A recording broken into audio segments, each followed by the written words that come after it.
conocido. Creo que exactamente son estos términos muy justos los que pueden definir lo que estamos viviendo. La mayor catástrofe que la mayor parte de la población mundial en este momento haya jamás conocido. Esta pandemia se ha cobrado la vida de cientos de miles de seres humanos en todo el mundo y ha causado un inmenso daño. Ha causado y está causando un inmenso daño a todos. Dolor por los fallecidos. Muchas veces en una soledad verdaderamente inhumana. Confinamiento obligado, impuesto, realmente necesario, de distinto tipo, con el consiguiente aislamiento, incomunicación, inactividad, tedio, a veces también convivencia más dificultada. Y ahora, y en un futuro no muy distante, una grave crisis económica con dramáticas consecuencias que todos tenemos en mente, como angustia, verdadera penuria material, crisis familiares, colas del hambre. No es preciso abundar mucho en los efectos desastrosos de esta pandemia que padecemos desde hace un año aproximadamente, pero ciertamente es un fenómeno social mundial suficientemente grave como para que hagamos de él la debida reflexión, un análisis competente y extraigamos de esto que padecemos las mejores soluciones en orden a su superación. En esa perspectiva, como decía, la cátedra va a celebrar hoy y el próximo miércoles, día 10, dos charlas, dos coloquios, también después de la misma charla, en torno a esta problemática. En primer lugar, esta tarde, para comenzar este pequeño ciclo, vamos a abordar justamente lo que son los efectos psicológicos, los efectos en el psiquismo humano de la pandemia que estamos padeciendo. El próximo encuentro, próximo miércoles, al cual ya quedan todos invitados, el día 10 de este mes, abordaremos la problemática religiosa. Porque también es evidente que esta pandemia hace surgir la pregunta grave: ¿por qué este mal que nos aflige? ¿Cómo es que la providencia divina permite este mal que tanto daño hace a toda la humanidad sin que realmente los hombres seamos tan responsables de este mal que padecemos? Sobre ambos aspectos, por tanto, estas dos tardes, la de hoy y la del próximo miércoles, y hoy entonces este primero sobre los efectos psicológicos de la pandemia, para lo cual contamos con la presencia y la intervención del profesor Alfonso Salgado Ruiz, amigo y compañero, a quien antes que nada y sobre todo quiero expresar mi agradecimiento por su presencia y su intervención en esta tarde. Desde el primer momento en que le planteé la posibilidad de intervenir en estas conferencias, se mostró absolutamente colaborador y dispuesto a acompañarnos en esta reflexión. Hago de él una pequeña presentación, una breve presentación de su extenso currículum, porque yo tengo que terminar pronto en esta introducción y darle enseguida la palabra a él. Pero en esta nota breve de presentación necesaria señalo que Alfonso es doctor en psicología y especialista en psicología clínica y catedrático en nuestra Facultad de Psicología Biológica.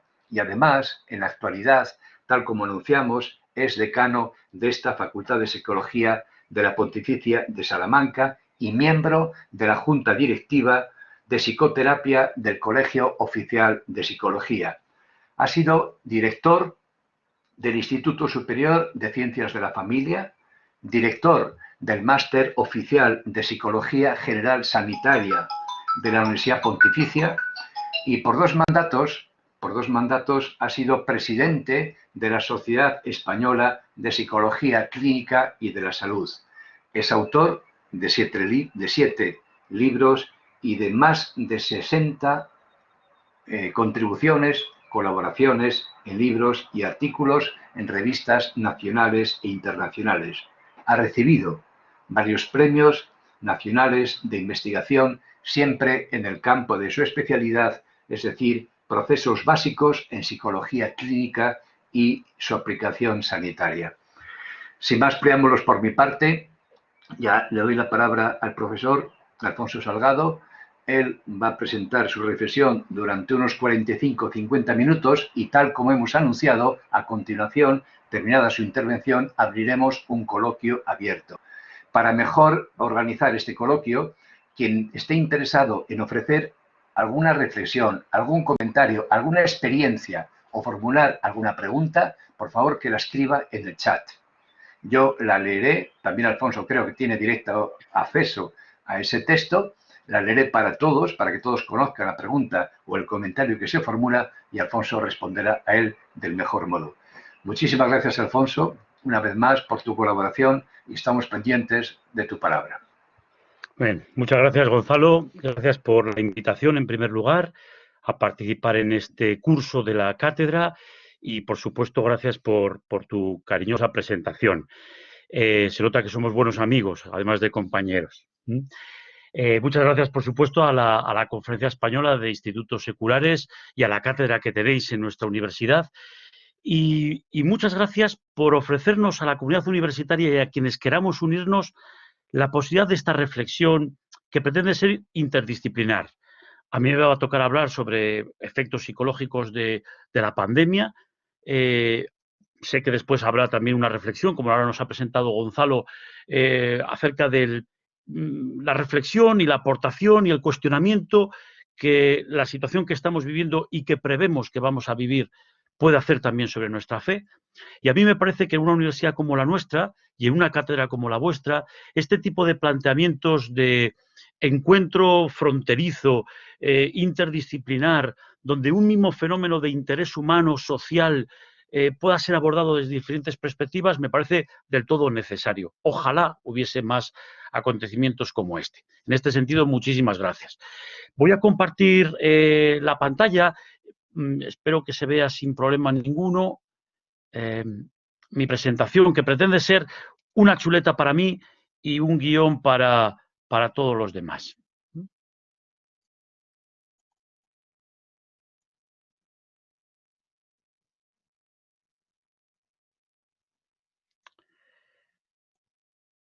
Bueno, creo que se ve esta primera diapositiva que tengo yo aquí delante, ¿verdad? Si alguien me lo podéis confirmar por audio, pues os lo agradezco.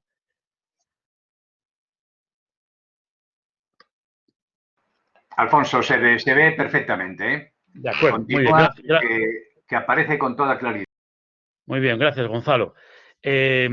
Voy a ponerlo para por lo menos veros en un cuadradito pequeño, porque si no, uno tiene un poco una sensación un poquito esquizoide de estarle hablando a una máquina, ¿no? Supongo que todo el mundo estáis al otro lado, ¿verdad?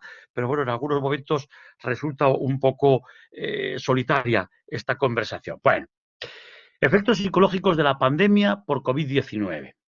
Y yo aquí querría llamaros la atención fundamentalmente sobre dos cosas, ¿no?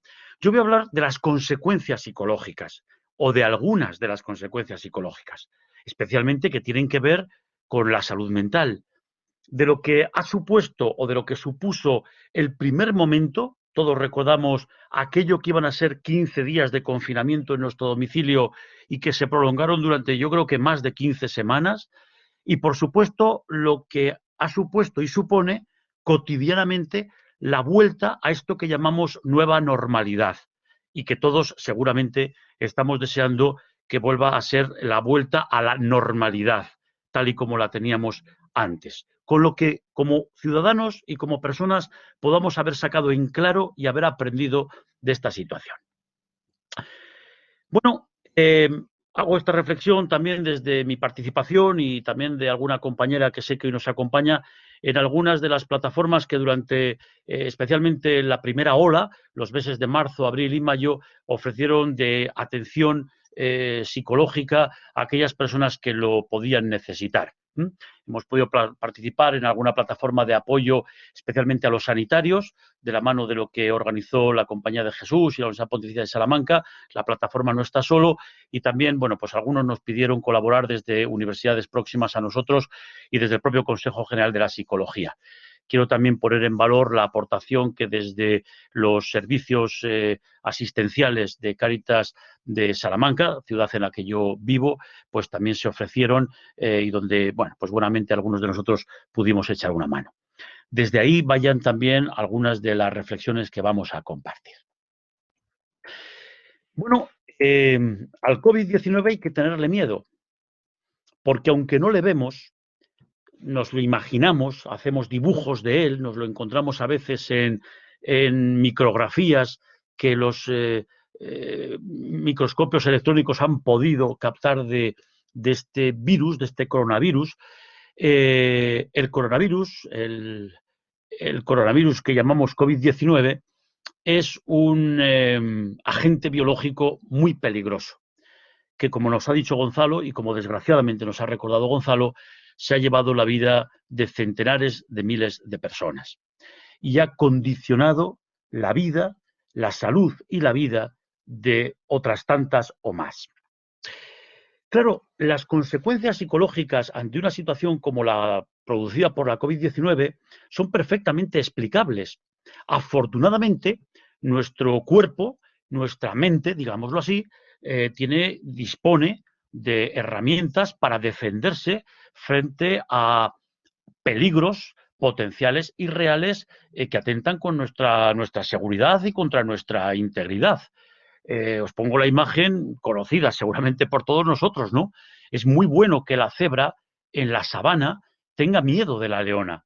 Es muy bueno que la cebra esté pendiente de los movimientos de la leona, porque la leona es un animal peligroso para la cebra.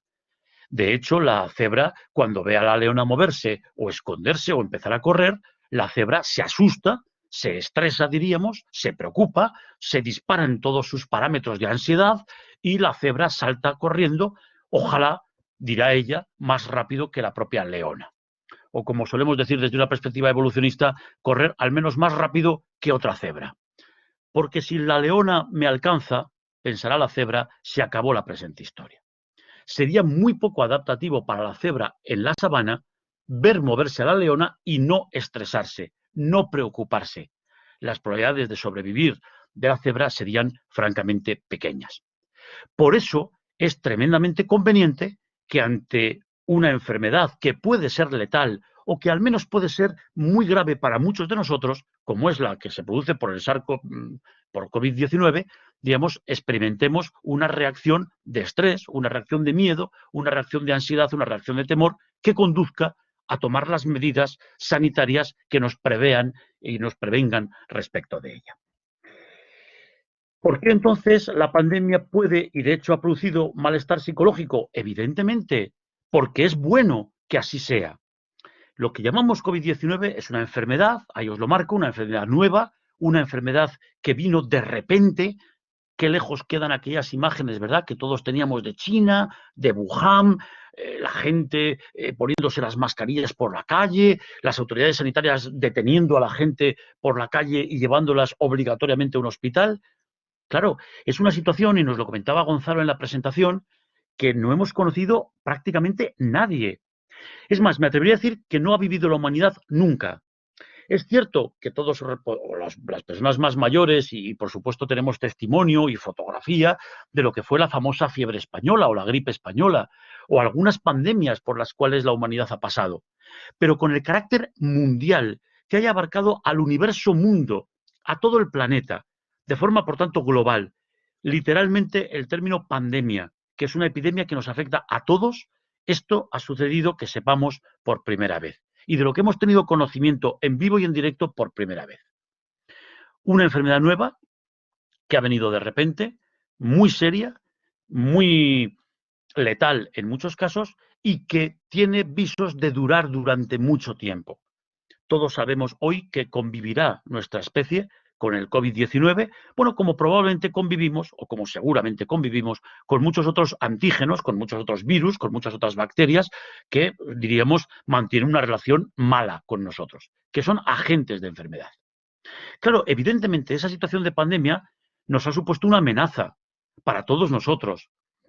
Por eso procuramos mantener las distancias. Por eso vamos por la calle y en los lugares públicos y en nuestras propias casas cuando alguien viene, por ejemplo, a traernos el correo, nos ponemos la mascarilla.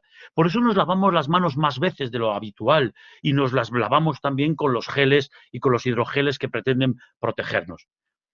Sabemos todos que esto ha conllevado un alto número de contagios, que además ha tenido ese carácter un tanto impredecible, falsos positivos, casos de positivos que nuevamente vuelven a recaer. Y por supuesto, y seguramente de entre los que estamos todos, de los que estamos aquí, seguramente en nuestros entornos más próximos o un poquito más alejados, todos contamos o casi todos contamos con algún amigo, con algún familiar de algún amigo fallecido por COVID. Hasta hace muy poquito no hemos tenido vacuna. Hoy las vacunas existen y las vacunas existen con un alto grado de eficacia y, por supuesto, habiendo superado todos los requerimientos que autoridades sanitarias, científicas y sanitarias exigen, pero es cierto que no todo el mundo tenemos acceso inmediato a la vacuna, ¿verdad? Desde que la vacuna está hasta que nos la ponen, por desgracia, transcurre en algunos casos demasiado tiempo. Esto conduce, evidentemente, a que todos nosotros hemos tenido una necesidad de protección individual y colectiva, que ha supuesto una afectación de la vida ordinaria. No hemos podido ver a nuestros familiares, hasta hace 4 días, al menos quienes lo seguimos desde Salamanca, no hemos podido salir de nuestra provincia, podemos malamente salir en los límites de nuestra comunidad autónoma, nos obliga a no juntarnos más de 4 personas cuando nos sentamos al frío en una terraza para tomarnos un café, nos ha obligado al cierre de negocios, al teletrabajo. ¿Cuántos de nosotros hemos aprendido a utilizar estas plataformas como la que estamos usando hoy en horas 24 para llevar a cabo nuestra actividad profesional de forma ordinaria? Quienes estamos en el mundo de la enseñanza, ¿qué os voy a contar, verdad? Que no sepamos ya. Y todo esto ha supuesto la aparición de consecuencias secundarias que en sí mismas son estresantes también. La pérdida de trabajo para tanta gente, la disminución del apoyo social y del contacto social. ¿Cuántas veces tú y yo nos hemos dado cuenta de que una videollamada, de que un WhatsApp, de que una llamada telefónica, sin duda tapan un agujero, pero sin duda también todos estamos deseando volver a abrazar fuerte a las personas que queremos y que hace tanto tiempo que no podemos estar con ellas? Ha supuesto, para muchos casos, una necesidad extrema de conciliación. Aquellos que hemos tenido que teletrabajar y que convivimos con nuestros hijos. Algunas de vosotras, algunos de vosotros, con hijos pequeños que estaban en vuestros brazos, pues mientras teníais que estar dando clase, atender a un cliente, bueno, simplemente trabajar. Todo esto, evidentemente, ha generado malestar psicológico, que en algunos casos ha llegado a ser, diríamos, clínicamente significativo y está en la base de la aparición o de la exacerbación de algunos problemas de comportamiento. Sin duda, los trastornos del estado de ánimo, dentro de los cuales podríamos incluir la depresión, podemos incluir los trastornos de ansiedad y, notablemente también, los signos y síntomas de esto que hemos venido a llamar estrés postraumático o al menos algunos de los componentes postraumáticos, junto con una sensación más difusa, quizás que no constituye un trastorno del comportamiento en estos términos, pero sí unos mayores niveles de tristeza, de apatía, de desgana, probablemente de malestar o de molestias en casa que han llevado también más de una vez y más de dos a darnos una mala contestación, seguramente desmotivada o exagerada, diríamos, por la situación en la que estamos. Yo quisiera también caer en la cuenta de que esa respuesta tiene una dimensión temporal, que desde hace mucho tiempo los primeros formuladores, al menos desde una perspectiva experimental, de esto que venimos a llamar la respuesta de estrés o la situación de estrés, lo que Selye llamó la respuesta general de activación, han venido a enmarcar. Claro, no es lo mismo cómo nos afrontamos o cómo afrontar una situación estresante en sus primeros momentos, donde a lo mejor un manejo correcto de la misma puede haberle puesto fin, ¿verdad?, a cómo manejar una situación que se llega prolongando o que se lleva prolongando desde hace un año y lo que nos quede. Claro, esto hace que la dimensión temporal de la situación a la que nos enfrentemos condicione todos los efectos psicológicos de los que vamos a hablar. Ya les anticipo desde aquí Conocemos mucho de cuáles fueron los efectos psicológicos durante los primeros días, durante las primeras semanas. Conocemos mucho de cuáles fueron los efectos psicológicos del confinamiento, cuando todos nos tuvimos que recluir en nuestra casa. Tenemos bastante menos información de cuáles son los efectos psicológicos al cabo de un año. Y en cualquier caso, esos efectos psicológicos sabemos que son diferentes, diríamos, de lo que pudo suceder durante los primeros momentos. Hoy lo que más nos atenaza como elemento de salud mental es lo que hemos venido a llamar y lo que la Comisión Europea ha venido a llamar la pandemia, la fatiga pandémica. Un estado de agotamiento provocado por mantenernos alerta frente a la situación COVID y a las consecuencias de la situación COVID durante tanto tiempo. Bueno, en definitiva, cuando nos hacemos cargo, cuando hacemos frente a una situación amenazante, preocupante, estresante, como puede haber sido la situación generada por la COVID, tendríamos que decir que cada uno lo ha bandeado conforme dos dimensiones fundamentalmente: la naturaleza de la situación y los propios recursos personales que cada uno de nosotros tenemos. Bueno, no hace falta venir a estudiar a Salamanca para caer en la cuenta de que no se ha vivido igual el confinamiento en una casa de 60 metros cuadrados donde vivimos 5 personas, que esas mismas 5 personas viviendo en una casa de 5 plantas, jardín, piscina y acceso directo a la playa. Hombre, la situación de confinamiento era igual en los dos casos, ¿verdad? Pero la situación real, incluso física, no tiene nada que ver en el primer caso y en el segundo. Y, por supuesto, tiene también mucho que ver con los recursos personales que cada uno tenga.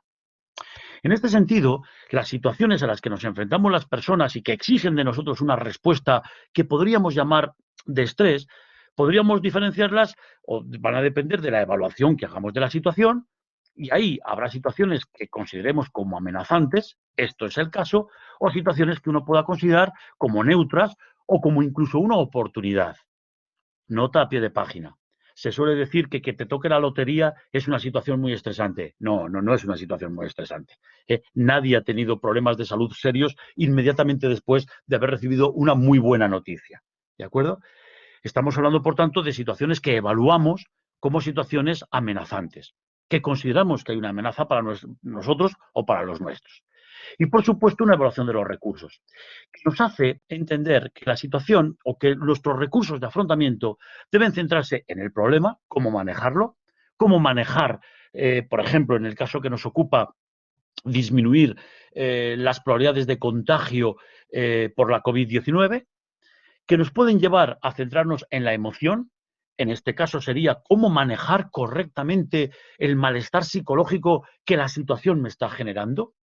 Ojo, que es bien distinto las medidas que yo tendré que tomar de comportamiento para manejar correctamente la situación de pandemia, en este caso evitar el contagio, a cómo manejo, diríamos, los efectos psicológicos subjetivos o familiares o de relación de pareja o comunitarios, aquellos que vivéis en comunidad, generados por la propia situación. Y en un tercer lugar, y esto ha tenido un desarrollo de la mano de fundamentalmente todo lo que hemos venido a llamar la psicología positiva, el estudio de los recursos, el estudio del bienestar, de las fortalezas, también de la mano de algunas orientaciones nuevas en psicología clínica, una evaluación o unos recursos y un afrontamiento centrado en el sentido. ¿Qué sentido tiene todo esto? En definitiva, es la pregunta que a muchos de nosotros nos acompaña desde hace meses, ¿no? ¿Por qué pasa esto? ¿Por qué esta situación? ¿Qué puedo sacar en claro de aquí? ¿Esto a dónde me va a llevar? Incluso desde una perspectiva religiosa, alguien puede preguntarse, Señor, ¿por qué esto? No porque acusemos a Dios, ni tengamos en cara a Dios lo que es responsabilidad de un bichito, ¿verdad? Sino de alguna manera, ¿qué quiere decirnos la vida con lo que está sucediendo? Bien. Miren, una situación es tanto más estresante cuanto coinciden más de los siguientes elementos. Bien de una naturaleza biológica, es el caso de lo que nos ocupa, o a veces de una situación generada, bueno, pues por las propias relaciones entre nosotros. Una situación es tanto más estresante, primero, cuanto más nueva es. Por tanto, cuanto menos experiencia personal o colectiva tenemos para su manejo. Es el caso, ¿verdad? Segundo, el carácter de la impredecibilidad, cuando no sé muy bien qué es lo que va a suceder. Esto es lo que nos viene acompañando desde estos meses, ¿verdad? no sabemos muy bien si vamos a subir o no de fase de desconfinamiento, no sabemos muy bien cuándo la vacuna va a tener efecto o no. Bueno, hay un grado de impredecibilidad alto. También un grado de incertidumbre, de no conocer muy bien cómo suceden las cosas y el efecto que las cosas vayan teniendo. El carácter de ambigüedad. Claro, porque todo el mundo escucha, porque todo el mundo oye, porque resulta que una noticia me dice, pero la otra me dice lo contrario. El grado de incontrolabilidad, la dificultad que yo tengo para poder manejar una situación como esta. La falta de información, o en nuestro caso, y esto ha sido motivo de una fuente de estrés y de malestar importante, la sobreinformación.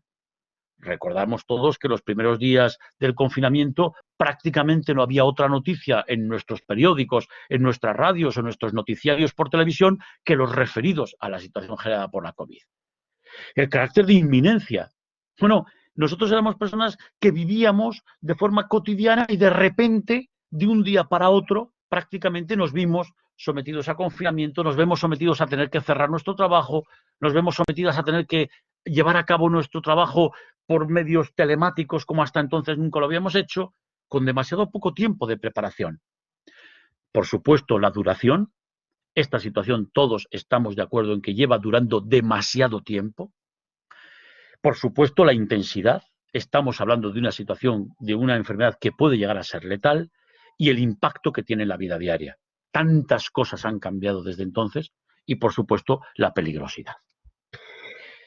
Esto puede provenir de sucesos extraordinarios. Bueno, conocíamos, por ejemplo, a nivel comunitario los efectos que tuvo sobre la salud mental los atentados del 11 de septiembre o en nuestro país los atentados del 11 de marzo. Podemos conocer también el efecto que tienen sucesos que son poco intensos, pero que son cotidianos. Las personas que, por ejemplo, vivís en grandes ciudades y que tenéis que diariamente enfrentaros a los atascos, ¿no? Por ejemplo, de tráfico. O una situación como es la que nos encontramos ahora, que sin duda es la que combina todos los componentes que le hacen más estresante, que es una situación de tensión mantenida. No podemos bajar la guardia, es el mensaje que sistemáticamente escuchamos de nuestras autoridades. Probablemente dicho con buena intención, pero que genera en muchos de nosotros también una percepción de estrés muy alta. Insisto, no es lo mismo los efectos que tuvo, los efectos psicológicos que tuvo la COVID-19 o la pandemia durante el tiempo de confinamiento que los que tienen en la nueva normalidad, que son a los que yo querría aludir con un poco más de detalle, sobre todo al final.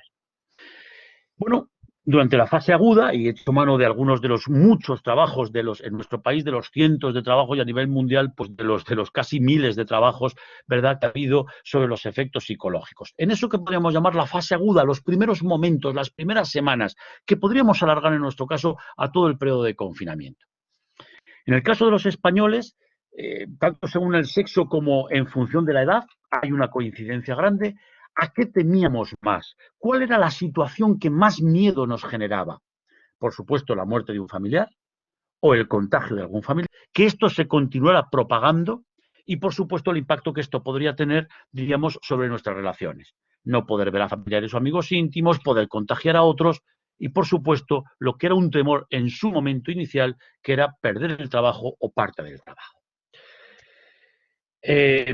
Cuando le preguntamos de alguna manera y por diferentes análisis estadísticos, que no voy a entrar ahora en detalle, cuáles parecían ser los factores que principalmente nos hacían temer a esta situación y que mayor riesgo de afectación psicológica tenía, tiene que ver fundamentalmente con esos 4 elementos que les marco ahí, ¿no? El miedo al contagio, a la enfermedad, a la muerte, donde jugaba un papel especialmente importante en la intolerancia que tenemos a la incertidumbre. Recuerden que la incertidumbre es una de las características que definen a las peores situaciones estresantes para nosotros.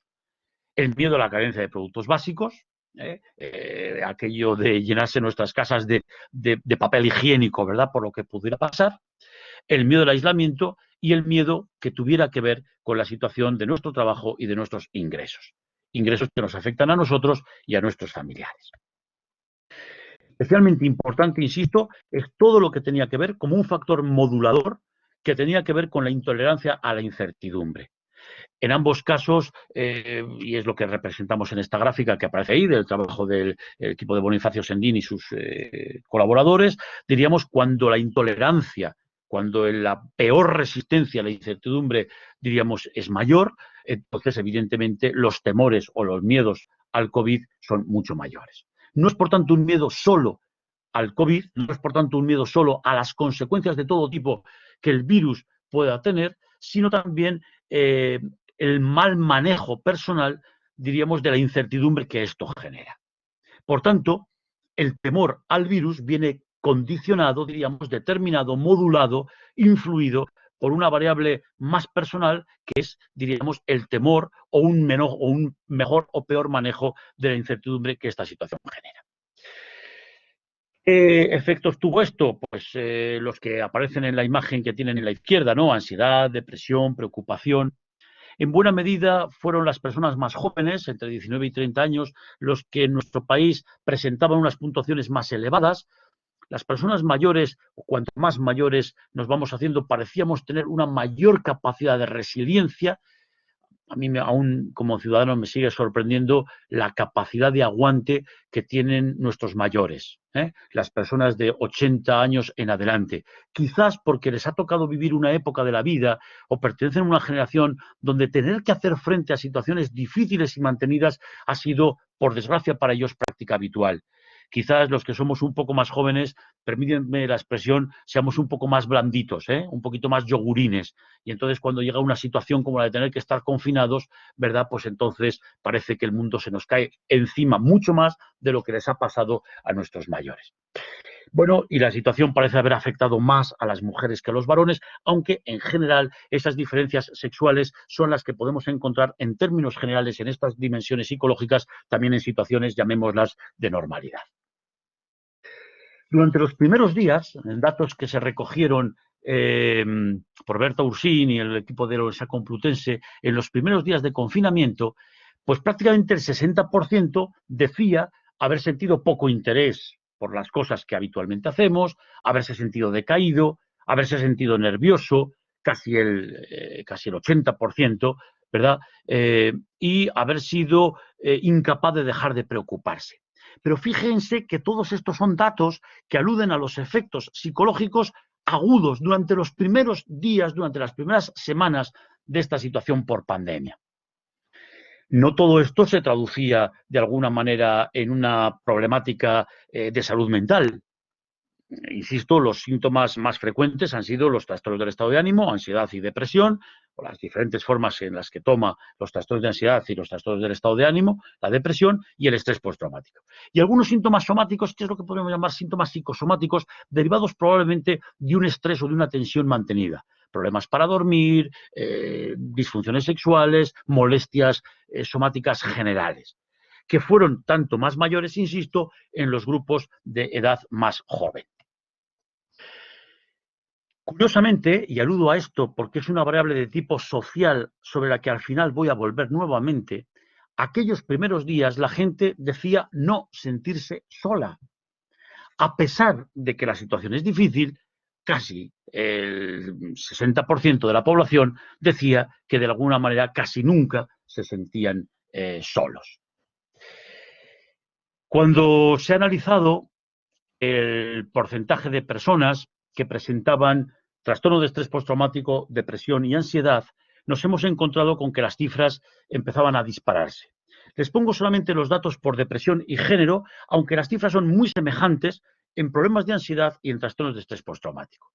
Aproximadamente el 22,1% en aquellos primeros días de abril, cuando llevábamos apenas un mes de confinamiento, indicaban, diríamos, y esto es importante, no que tuvieran un diagnóstico de depresión, sino que en los instrumentos, diríamos, de autoinforme que solemos utilizar a modo de radar, a modo de screening, llamamos nosotros, ¿no? Para identificar población que puede estar en una situación de riesgo, en torno al 22% de la población puntuaba clínicamente significativo, diríamos, en estos indicadores de depresión. ¿De acuerdo? Tanto más, nuevamente, cuanto más joven era la persona. Estos datos que, insisto, están aludiendo a los síntomas de depresión son prácticamente similares, con alguna matización, pero no me voy a entretener en ello por no aburrir, en trastornos de ansiedad y en trastornos de estrés postraumático, o lo que podríamos llamar ideación o experiencia postraumática. Importante, los signos y síntomas que podrían estar indicando vulnerabilidad o pérdida de salud mental venían condicionados también por una dimensión social, y era la amenaza económica que se cernía derivada de la COVID-19. Sobre esto querría después volver, porque algunas veces, perdónenme la expresión, psicologizamos en exceso. Sin duda, la COVID ha tenido un impacto psicológico de primer orden. Sin duda, la salud mental es una causa de salud como no es cualquier otra, por supuesto que sí, y que está en la base de la pérdida de muchos otros elementos de salud. Pero en buena medida, el impacto de la COVID sobre nuestra propia salud mental viene también condicionada o determinada por la percepción de amenaza económica o laboral que la propia situación de pandemia tiene sobre nosotros. Si analizamos en la población sanitaria, y ustedes habrán oído hablar mucho del impacto enorme, inmenso, que ha tenido el manejo en contextos hospitalarios, en contextos sanitarios. Miren, solamente por centrarnos en los datos de depresión, por poner un ejemplo. Si nosotros sumamos el porcentaje de los pacientes, de los sanitarios, perdón, que podían presentar síntomas de depresión leve, moderada, severa o extremadamente severa, son cifras que a nivel epidemiológico no encontramos nunca. Prácticamente el 20% de los sanitarios puntuaban clínicamente significativo en problemas de depresión y de ansiedad. Sanitarios que estaban todos los días respondiendo también a nuestra propia salud. Sanitarios que, por tanto, eran la primera línea de choque frente a los efectos sanitarios de la propia COVID-19. Bueno, solamente alguna aportación por comentarles también lo que nuestro grupo de investigación hemos podido trabajar. En este caso, pues en el interés lo pusimos, el foco lo pusimos en las mujeres embarazadas que iban a dar a luz en situación de COVID o que acababan de dar a luz también cuando estábamos ya en una situación inicial de pandemia, ¿verdad? Bueno, los datos que nos acompañaban eran estos que acabamos de comentar. Veíamos que los problemas de salud mental perinatal eran mayores, diríamos, en la población, digamos, con motivo o motivado o afrontado por la propia situación de COVID. Es cierto que problemas de salud mental perinatal existen siempre, en torno al 13 al 20%, va a depender un poquito de determinadas otras variables. Es cierto que había efectos psicológicos en la población general, diríamos, ya bien referidos por aquellos que lo sufrieron por primera vez desde China, y teníamos los datos, les acabo de comentar ahora, de depresión y ansiedad en la población española. Con eso hicimos un trabajo sobre mujeres y lo que encontramos es que en general aumentaba la experiencia de emociones negativas, disminuía la experiencia de emociones positivas y la satisfacción con la vida. Y como consecuencia de eso, podíamos encontrar en nuestras mujeres embarazadas o que acababan de ser madres hacía unas semanas que la sintomatología depresiva y ansiosa se había multiplicado por mucho. Si cabía esperar en torno al 13% y 16% respectivamente en las mujeres que acaban de tener un niño o que van a tenerlo próximamente, estas cifras iban a casi el 60% o más del 50% en el periodo post-COVID. Insisto, datos durante la fase, diríamos, inicial de la pandemia. También la pandemia tuvo efectos psicológicos positivos. Y aquí tienen los datos de comparación varones-mujeres, pero si habláramos por grupos de edad nos encontramos con lo mismo. Cuando le preguntamos a los participantes en nuestros estudios si han vivido de alguna manera experiencias positivas, qué han sacado de bueno del periodo, diríamos, negativo que ha supuesto el confinamiento, pues la gente comentaba cosas como he aprendido a valorar más, claro, lo que más echaba en falta, ¿verdad? Hacía eso al aire libre, me he interesado más por la gente, he aprendido el valor que tienen las relaciones personales. Bueno, nosotros diríamos que no hay nada que ponga más en valor algo que nos falte, ¿verdad? Me intereso más por el futuro que antes, me ha gustado pasar más tiempo con mi familia. También había experiencias positivas derivadas del propio confinamiento. Pero claro, esto es lo que tenía que ver con lo que pasaba antes. la pregunta es, ¿y ahora qué? Ya no estamos confinados, la mayoría de nosotros salimos a la calle, todavía las personas mayores que viven en residencias tienen altamente limitada su vida normal, apenas pueden salir de la residencia, pero la mayoría de nosotros, diríamos, salimos, incluso vamos a trabajar, paseamos por la calle, aunque es cierto que tenemos que recluirnos en casa antes, vamos por la vida con una máscara, eh, procuramos no acercarnos demasiado al resto de los viandantes. Los que estamos en la universidad, bueno, pues vamos a dar clase y vemos a la mitad de nuestros alumnos, puesto que la otra mitad de esa semana están siguiendo las clases desde casa, separados entre sí, en una situación que uno diría ambientalmente muy anómala, ¿verdad? Ambientalmente, probablemente, como lo valoraríamos nosotros, muy triste. La Comisión Europea ha venido a llamar a este tiempo un tiempo de fatiga pandémica. No es la situación de estrés agudo de los primeros días, sino una situación en la que estamos ya cansados de todo esto. Lleva esto ya, diríamos, durando demasiado tiempo. Solamente algunos datos acerca de la salud mental y el bienestar en Europa que elaboró la Comisión Europea. Ahí les pongo la portada del informe que ellos mismos presentan. En Europa, el 66% de las personas antes de la pandemia nunca habían experimentado, nunca habían consultado a profesionales de la salud mental y nunca se habían preocupado, diríamos, por su propia salud mental. Especialmente Francia e Italia parecían ser personas o grupos, países, digamos, especialmente sanos, especialmente despreocupados acerca de su salud mental. Esto es lo que había antes de la situación de COVID. ¿Qué es lo que ha venido sucediendo, dice la Comisión Europea? Los efectos a largo plazo, los efectos posteriores, no los efectos agudos, sino los efectos, diríamos, mantenidos de la COVID. Si nos centramos solamente en España, y me he atrevido a ponerles, aunque sea en inglés, los datos del resumen que la propia Comisión Europea indica, España considera que ha habido una seria pérdida en su salud mental. El 86% de los españoles que fueron consultados para este informe dicen que han visto una seria pérdida del contacto físico con las personas a las que quieren o con sus personas, con sus familiares y amigos, y 8 de cada 10 han planteado o se han pensado a lo largo de estos 12 meses que quizás debieran consultar a un profesional de la salud mental.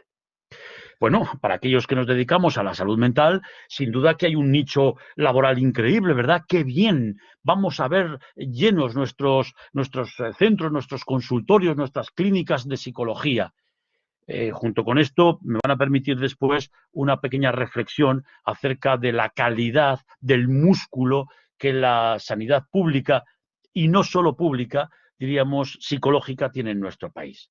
En cualquier caso, de lo que estamos hablando es de que un porcentaje nunca encontrado después de un año en nuestro país se plantean que quizás conviniera consultar a un profesional de la salud mental, porque lo que me pasa ya no soy capaz de manejarlo yo sola, yo solo. En un trabajo del 28 de febrero de 2021 que publicó la Sociedad Americana de Psicología, que de alguna manera es una asociación que, aunque tiene su sede en los Estados Unidos de América, nos representa en buena medida a muchos de nosotros, ¿no? Tiene una vocación un poco mundial.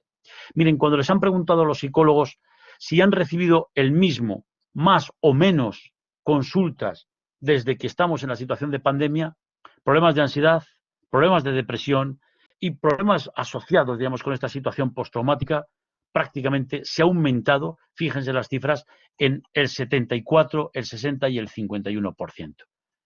Los profesionales de la salud mental dirían: he recibido mucha más demanda por problemas de ansiedad, de depresión y asociados al trauma de lo que veníamos recibiendo antes de la situación pandémica. Cuando hemos preguntado a nuestros profes acerca del posible impacto que esta situación y las medidas que tomamos para manejar la situación de la COVID puedan haber tenido sobre nuestros niños, los niños que están escolarizados, prácticamente, si unimos sí un poco, sí mucho o muy poco, prácticamente el 80% de nuestros maestros dirán las medidas que estamos tomando para prevenir y manejar correctamente la que están teniendo un impacto negativo sobre la salud mental y sobre el bienestar psicológico, emocional de nuestros niños. Los niños han sido los grandes olvidados de la salud mental durante el tiempo del confinamiento y en buena medida lo siguen siendo todavía a la fecha de hoy. Por desgracia, la salud mental infantojuvenil y la psicología clínica infantojuvenil y la psiquiatría infantojuvenil sigue siendo la hermana pequeña de la hermana pequeña o de la hermana pobre, que es la salud mental. ¿Qué propone la Comisión para manejar la situación de fatiga pandémica? Comunicar claramente a los ciudadanos las nuevas medidas. ¿Por qué tenemos que seguir haciendo lo que se nos pide hacer? ¿Cuáles son las razones por las que se aplican y cuándo, de alguna manera, estas medidas se podrán levantar? Hay un toque de atención muy importante para los responsables sanitarios a cualquier nivel gubernamental y a cualquier nivel, no solamente, diríamos, político, sino también en nuestros propios centros, por ejemplo, educativos, desde los niveles de infantil hasta los niveles de universidad o en nuestros propios centros de atención social, acerca del por qué tenemos que seguir manteniendo todavía estas medidas y cuándo, qué indicadores podremos conocer que nos permitan aliviarlas. Recuerden que la incontrolabilidad y la impredecibilidad y la incertidumbre es lo que hace que una situación sea todavía más estresante. En definitiva, ¿qué dice la Comisión Europea? Denles ustedes a los ciudadanos ideas de predecibilidad, ideas de control. ¿Para qué sirve esto que estoy haciendo y cuándo esto va a terminar? Por supuesto, garantizar la disponibilidad y el acceso a los recursos de salud mental a todo el mundo, pero especialmente a las personas con discapacidad o en una mayor vulnerabilidad. Bueno, yo creo que, y perdónenme que haga un poquito de patria, yo creo que en general los profesionales de la salud mental y los psicólogos en particular, al menos en nuestro país, diríamos, no habían pasado pocos días cuando ya se estaban ofertando, diríamos, atención psicológica telefónica en muchos casos, diríamos, para hacer frente a la situación. Todavía hoy un porcentaje nada despreciable de esos recursos se sigue manteniendo. Bueno, la Comisión Europea dice mantengan y potencien esos mismos servicios, diríamos, de teleasistencia, mientras al menos la mayor parte de la gente tengamos que ver condicionada nuestra vida. Y, por supuesto, identificar las que fueron buenas prácticas de salud y de atención de salud mental durante la primera ola. Es cierto que hoy ha pasado un año casi del tiempo del confinamiento, del inicio del confinamiento, pero durante el tiempo del confinamiento hubo buenos recursos de intervención psicológica que quizás debiéramos volver a examinar su eficacia y su mantenimiento durante los tiempos actuales. ¿Qué provoca la fatiga pandémica? ¿Qué provoca? ¿Cuáles son los efectos de la fatiga pandémica? Pues uno, y no menos importante, el descuido de las medidas sanitarias. A veces se nos olvida la mascarilla, a veces se nos olvida el lavado de manos, a veces se nos olvida que no debemos juntarnos mucho, a veces te doy un abrazo porque hace tanto tiempo que no te veo, venga, ya esto ya lleva durando demasiado tiempo. Ojo con eso, ojo con eso. Uno de los elementos de la fatiga pandémica es que nos relajemos precisamente en las medidas de atención sanitaria que van a poner fin antes a esta situación. Ha habido un aumento de la percepción de soledad. Ahora vuelvo sobre aquellos datos donde al principio la gente decía no sentirse sola. Ha habido un aumento en el consumo de sustancias, me refiero al alcohol y otras drogas. Ha habido un aumento de los episodios de violencia de pareja y violencia familiar. Ha habido un aumento nada despreciable de las conductas autolíticas y del suicidio. Piensen que en Europa el suicidio es la causa principal de muerte por causa externa. En nuestro país, la principal causa de muerte en población infantil y sobre todo adolescente por causa externa es el suicidio, que multiplica por 3 los fallecidos por accidente de tráfico, laboral o de otro tipo. Ha disparado, por supuesto, los problemas de salud, ya no digo los signos y síntomas, los problemas de salud mental, de ansiedad, depresión y estrés. Y quisiera terminar con esto porque siempre hay los pobres entre los pobres. En buena medida, esta fatiga pandémica tiene rostro también marcado por la situación socioeconómica. Les muestro solamente unos datos que se van a presentar públicamente el día 9 de marzo y, por tanto, que, bueno, se los presento casi en primicia, ¿verdad? Y les ruego que sean, pues, bastante confidenciales, al menos hasta que la propia institución lo presente el día 9 de marzo. Miren, en un informe que ha realizado Cáritas Española, cuando se les ha preguntado a los usuarios de Cáritas, a las personas, diríamos, que asisten o que son atendidas en los diferentes recursos y servicios que las diferentes Cáritas diocesanas de nuestro país disponen, bueno, cuando hemos comparado lo que se les preguntó en septiembre con lo que se les ha preguntado en enero, es decir, cuando llevábamos unos meses o cuando llevamos muchos más meses, diríamos, de pandemia, en general hay un porcentaje de personas que consideran, diríamos, que su salud física, diríamos, está peor.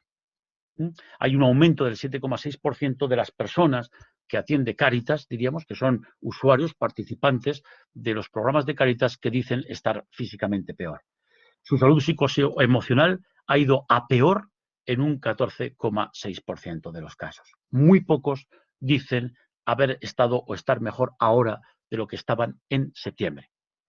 Por tanto, hay un rostro, diríamos, de empeoramiento de la percepción de mi salud mental y de mi salud física después de haber transcurrido los primeros 6 meses después del inicio de la pandemia, septiembre del 2020, a cuando ya llevamos transcurridos 10 meses, enero del 2021. Cuando les hemos preguntado acerca de sus relaciones sociales, si han mejorado, si son iguales o si se han empeorado, ustedes podrán ver que, salvo en el caso de los vecinos, que no eran tampoco para echar cohetes, en general, con mis amigos, con mi familia y en mi propia unidad de convivencia, un porcentaje nada despreciable dice las relaciones sociales han empeorado. Especialmente han empeorado en lo que tiene que ver casi en el 42% de los casos en la relación que tengo con mis amigos. Cuando les preguntamos por qué estas relaciones personales se han visto afectadas, bueno, en un 56% de los casos la razón que las personas usuarias de Cáritas dan es por motivos relacionados con la COVID. Tienen miedo al contagio, tenemos limitaciones de movilidad o he intentado minimizar el contacto con otras personas que hasta ahora eran fuente para mí de apoyo social o de relación social por temor al contagio. Pero quiero terminar con 2 datos de cierta esperanza. También estas personas que económicamente, socioeconómicamente son más vulnerables, a las que la situación de pandemia ha afectado más y a las que las consecuencias laborales, económicas, sociales de la pandemia va a golpear, está golpeando mucho más, dicen, bueno, aún así, ha mejorado el que dispongo de personas que me pueden ayudar cuando tengo que hacer papeleos, lo que los psicólogos llamarían apoyo social instrumental. Ha aumentado el número de personas que me ofrecen cariño, que me ofrecen apoyo emocional cuando me siento mal. Y cuando emocionalmente tengo que echar mano de alguien para que me atienda, a mí, a mis familiares, a mis hijos, bueno, pues aquí todavía, aunque ha bajado de septiembre hasta la fecha, aún, diríamos, se mantiene una tendencia ascendente. En general, las personas que, insisto, se encuentran en una situación de vulnerabilidad social mayor, ven, diríamos, un poquito más de esperanza y ven, eso sí, un poquito más de miedo a lo que se nos viene encima. Frente a eso, sugerir, pues, mantener medidas de intervención centradas en la salud y en la salud mental a partir de lo que los psicólogos han venido a llamar la rueda del cambio. ¿Cuáles son los determinantes que parecen explicar nuestro comportamiento? ¿Cuáles son medidas que podemos tomar a nivel social, comunitario, local, en mi lugar de trabajo, también político? ¿Y qué medidas, diríamos, más generales se pueden manejar? Termino solamente y un poco en el contexto de lo que es nuestro seminario y lo que pretende también la cátedra, algunas reflexiones que Alfonso Salgado como psicólogo saca también, pero también como ciudadano de lo que hemos vivido y del impacto que la COVID-19 está teniendo como ciudadano que soy, ¿verdad?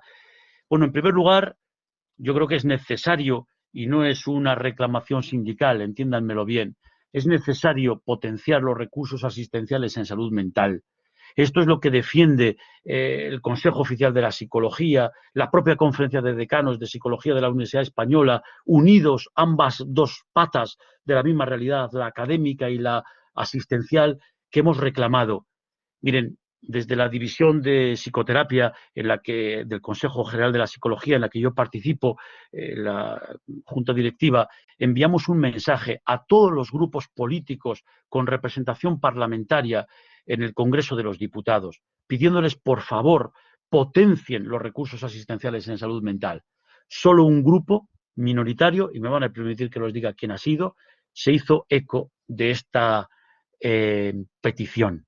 Solo un representante subió a la tribuna y dijo: señor presidente del Gobierno, es obligatorio que nosotros dispongamos de mejores recursos asistenciales en salud mental.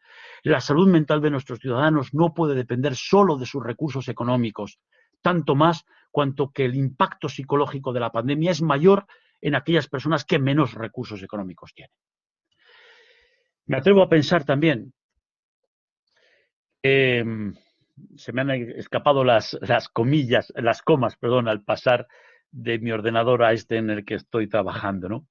Si algo ha tenido o tiene la epidemia o la pandemia por COVID, es recordarnos a todos nosotros que somos un cuerpo, que somos un animal, que una pequeña partícula puede llevarnos a la muerte. Vivir como si solamente fuésemos entes mentales, vivir sin recordar que formamos parte de la naturaleza, como forman parte de la naturaleza aquellos murciélagos que alguien se comió en Bujama alguna vez, ¿verdad? Pensar que no somos cuerpo, que somos una cosa distinta del resto de los animales, nos lleva a consecuencias bastante indeseadas.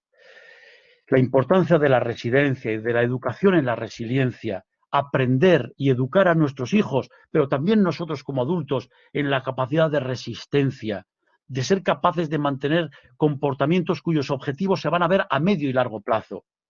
Recuperar la importancia del sentido de la vida. Las cosas pasan por algo y para algo. Las cosas no se agotan en sí mismas. Quizás algunos y algunas de vosotros trabajéis en el amplio campo de la pastoral y de la pastoral universitaria, ¿no? A mí siempre me ha parecido que en las circunstancias en las que estamos ahora, y colaboro lo que humildemente puedo algunas veces, es una pastoral del sentido que tiene la vida, del sentido que tienen las cosas, porque a veces la vida nos regala, por ejemplo, la pandemia de la COVID-19 y todo se cae. La importancia del silencio y del silencio habitado. ¿Cuántos de nuestros jóvenes no saben qué hacer cuando llega un fin de semana en que nos vemos obligados a quedarnos en casa y las redes sociales y el WhatsApp y Instagram y TikTok ya no dan más de sí? Y no soporto, porque no lo he tenido nunca, experiencias de quedarme sola, solo, a lo mejor escuchando música, a lo mejor leyendo, a lo mejor dibujando, a lo mejor simplemente estando. La importancia que tiene el agradecimiento.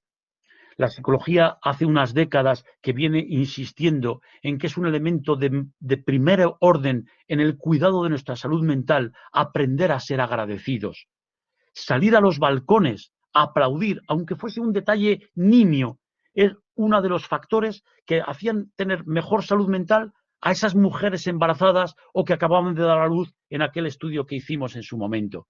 Aprender a dar gracias por las pequeñas cosas. En definitiva, aprender a dar las gracias por las pequeñas cosas para tener una mente y un corazón agradecido, sabiendo que el agradecimiento es uno de los factores que cuidan de nuestra salud mental. La tremenda importancia de participar en la toma de decisiones, la participación ciudadana. No somos súbditos, somos ciudadanos, y es muy importante que pidamos a nuestras autoridades, pero que también asumamos como un elemento de salud mental y de salud social la participación, cada uno, cada una, en los niveles que buenamente pueda, en la marcha general. Y si algo ha servido, y para algo ha servido, la primera pandemia que hemos podido conocer, con carácter sin duda mundial, es para tener una mirada global. Miren, de poco, por no decir de nada, va a servir que los de mi pueblo, los de mi provincia, los de mi comunidad autónoma, los de mi país nos vacunemos, si millones de personas en países no muy lejanos al nuestro no se vacunan. Entre otras cosas, porque esas personas van a venir más pronto o más tarde y van a estar conviviendo con nosotros como ya lo están haciendo más pronto o más tarde. Y o tenemos una mirada global o realmente estamos regando fuera del tiesto.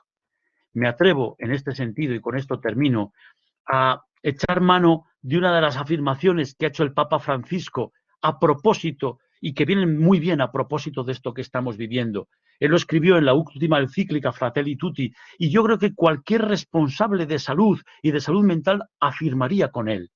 Soñemos como una única humanidad, como caminantes de la misma carne humana, como hijos de esta misma tierra que somos, porque no somos otra cosa. Cada uno de nosotros con la riqueza de su fe, de sus convicciones, de sus principios, cada uno con nuestra propia voz, pero viviéndonos todos como hermanos.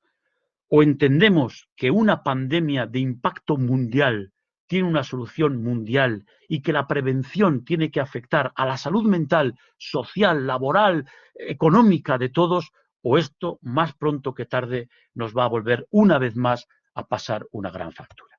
Muchas gracias.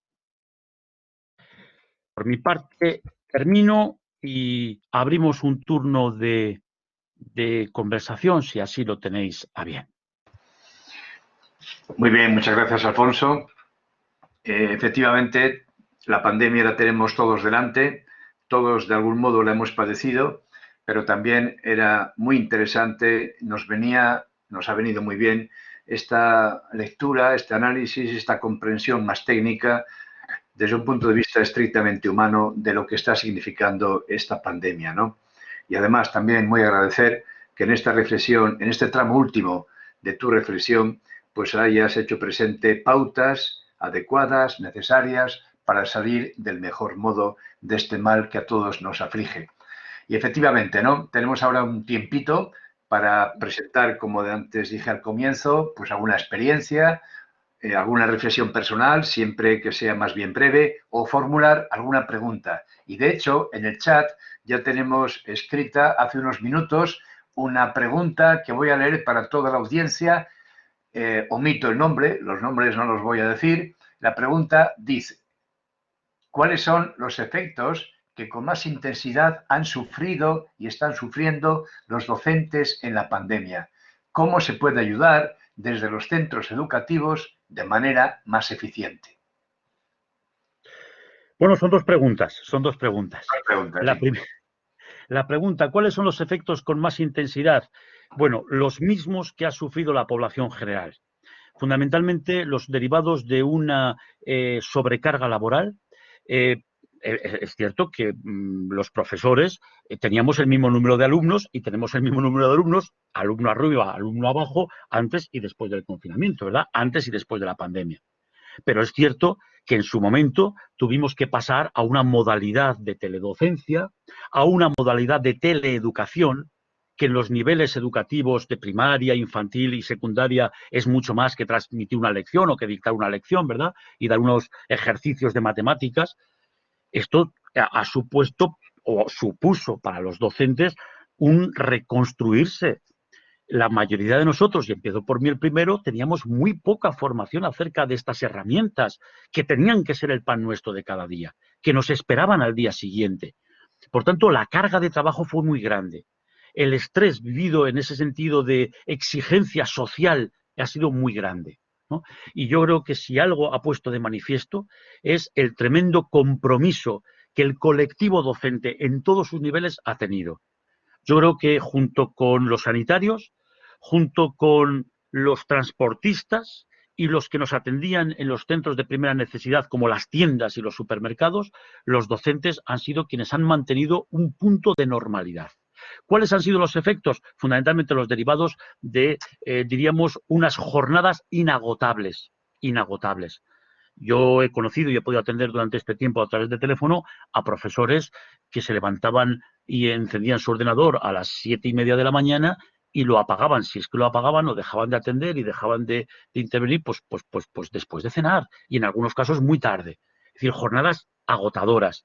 Más de una vez ha habido profesores que te han dicho estamos teniendo una reunión y de repente nos damos cuenta de que estamos teniendo una reunión el día 1 de mayo, que es festivo. Ah, no nos habíamos dado cuenta. Fijamos la reunión sin saberlo. ¿Cuáles son los mismos efectos? Los mismos, pero diríamos en un colectivo que ha sido especialmente castigado. ¿Y cómo se puede ayudar desde los centros educativos? Hablo de lo que sé, cómo poder ayudar a conservar la salud mental. Pues miren, fundamentalmente dos cosas. Uno, normalizando mucho nuestras emociones. Es normal sentirse cansado, es normal estar agotado, es normal estar triste, es normal que a veces me experimento, digamos que no me aguanto ni a mí mismo. Esto es normal en una situación, en un contexto que es anormal.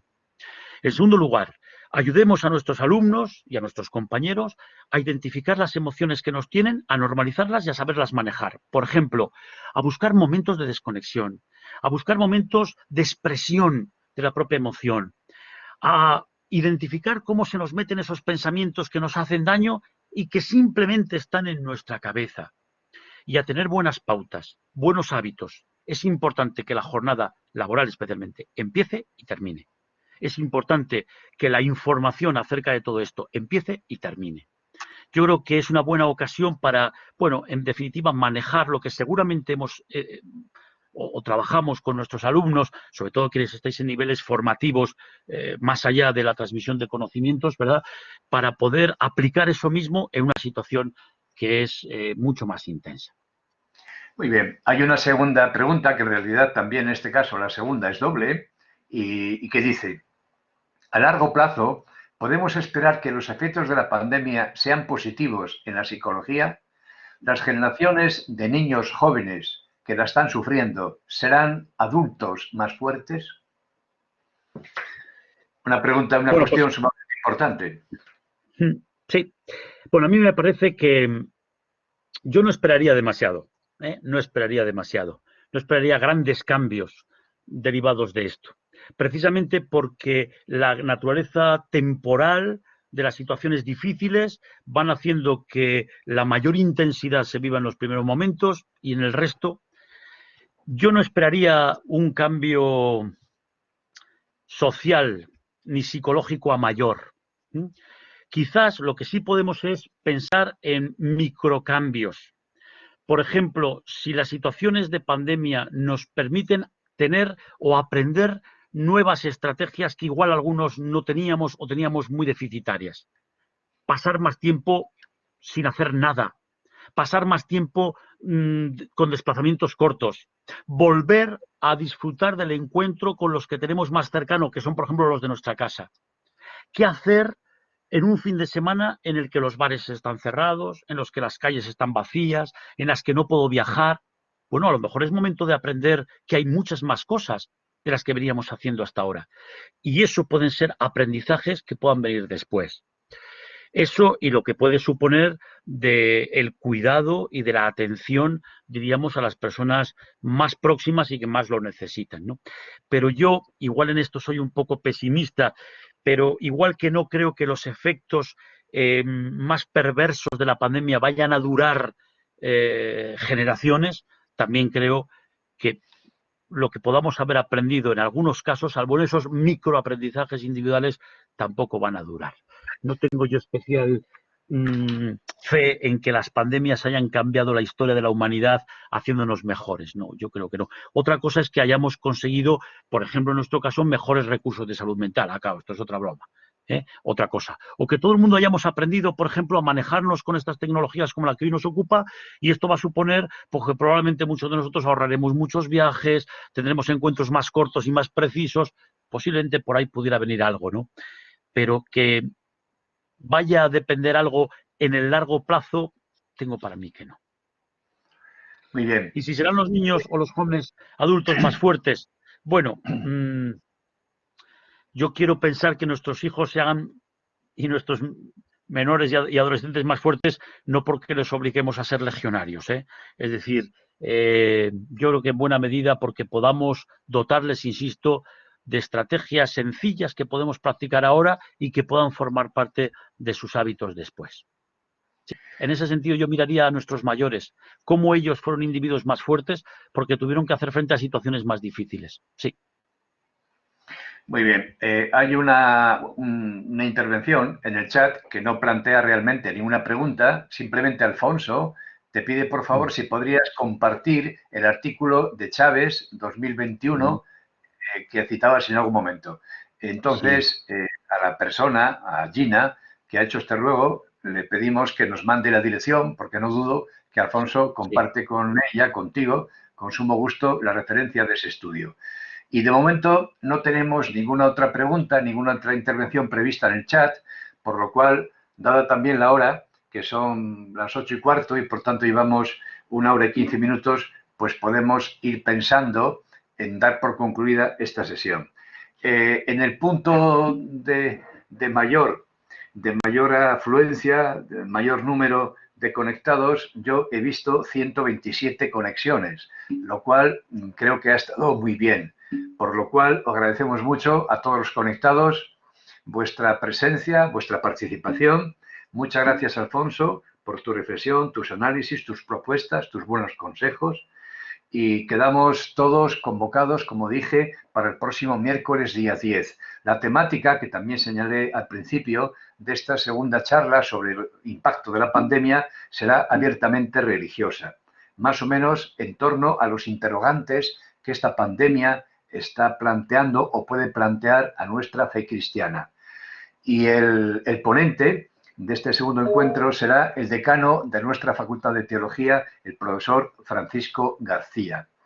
A todos, por tanto, muchísimas gracias por la asistencia, por vuestra fidelidad, por vuestra respuesta a nuestra invitación. Con tiempo os remitiremos a todos lo que es la información más exacta del próximo encuentro del día 10 y el enlace para la correspondiente conexión informática, que al igual que hoy será a las 7 de la tarde. Muchísimas gracias a todos y un saludo muy afectuoso. Muchas gracias, Alfonso. Hasta cualquier momento. Muchas gracias a ti, Gonzalo, gracias al resto y nos vemos en la próxima ponencia que tendremos sobre este tema. Muchas gracias. Adiós, buenas tardes, como dicen los italianos, buona serata a tutti quanti.